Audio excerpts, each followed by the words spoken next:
The Assembly will now hear a statement by His Excellency David Cameron, Prime Minister, First Lord of the Treasury and Minister for the Civil Service of the United Kingdom of Great Britain and Northern Ireland.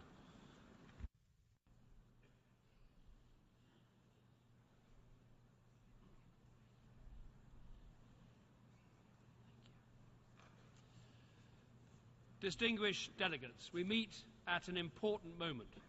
Today, we celebrate the huge progress that the world has made towards the Millennium Development Goals, and we commit to go even further through the new Sustainable Development Goals. Since the MDGs were adopted in the year 2000, we have made huge strides forward. The proportion of people living in extreme poverty has fallen significantly. Malaria deaths have fallen by 60% since 2000, saving more than 6 million lives. 6 million lives. And 43 million fewer children are out of school. I am proud to lead a country that has made a huge contribution towards this extraordinary progress. The UK's open markets, trade and investment have helped to spur global growth. Our scientists have developed new technologies for the world's poorest, and crucially, we have kept our promises on aid. We haven't just achieved the United Nations 0.7% target, we have enshrined it in the law of our land.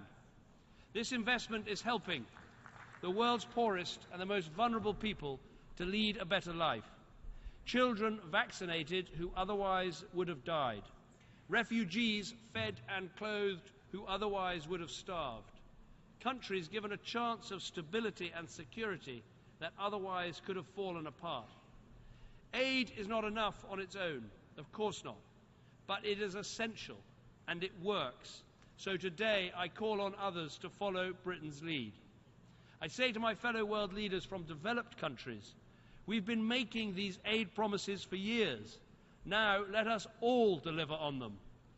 The world is watching, and now as we adopt these new goals, let's inspire the world with what we want to achieve: to reduce preventable deaths to zero, to eliminate illiteracy and malnutrition, to eradicate extreme poverty within a generation. This is a clarion call to the whole world, to eliminate for the first time in human history the scourge of extreme poverty, something that has been dreamt about for centuries, something that many thought would never happen, but now is within our grasp. I'm delighted that ending extreme poverty forever is at the heart of these new goals. It is something that I pushed hard for, and I'm delighted that we've recognized that to end extreme poverty, we need to put the poorest, the weakest, and the most marginalized first, to leave no one behind. But today, together, we commit to go even further. There can be no attack on poverty without an assault on climate change. So we commit to make progress in a way that is sustainable and protects our one and only planet for the long term, and treasures and conserves our natural resources for future generations. This is the only way to eliminate extreme poverty forever and to prevent all our progress being undone by environmental degradation or dangerous climate change. And there can be no attack on poverty without ending gender inequality.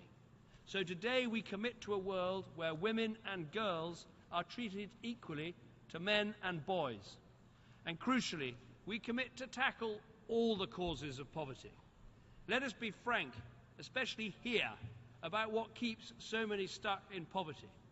Corruption, rotten government, no access to justice, no property rights, no rule of law. Today, for the first time, every country in the world is committing to tackle corruption, to promote the rule of law and access to justice, to reduce illicit financial flows, and to strengthen the return of stolen assets. We are committing to build accountable and transparent institutions and representative decision-making to ensure that everyone has a legal identity, has access to information, and we are saying we must protect basic freedoms. For a long time, these issues were off the global development agenda. Now they are right at the top of it, and everyone has signed up. This was one of the key recommendations of the high-level panel on the new global goals that I co-chaired along with the presidents of Liberia and Indonesia. And I'm delighted that it has been adopted right here today. Achieving these goals will take actions, not words. As well as aid, we need investment, trade, growth and jobs. So I urge companies around the world to invest in developing products for the poorest and in new forms of clean energy. And I urge governments to smash down the unfair barriers that prevent our people from trading freely, starting at the WTO meeting later this year. And let us go even further. We need a new global partnership to ensure that all our policies on things like tax and trade and transparency really help to deliver progress for the poorest. The UK will lead the way internationally, just as we did leading this agenda with our G8 presidency in 2013. That is why I've committed to host a major anti-corruption summit next year to drive further action. So I say to leaders in government, in business and communities around the world, if you're committed to making progress towards these global goals, the UK is on your side and we will work with you on our shared quest. Thank you.